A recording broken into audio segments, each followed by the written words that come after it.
চৰণ যাতনা যি যত আমাৰ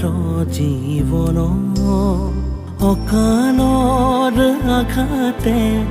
ঘূণীয়া কৰিলে কৃপা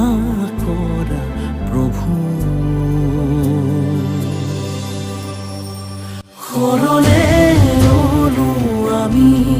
করুণাময়ী তুমি হরিয় অপরাধ ক্ষত গাই হরি নাম জন শৰণে ললো আমি করুণাময়ী তুমি হরিয় অপরাধ ক্ষত গাই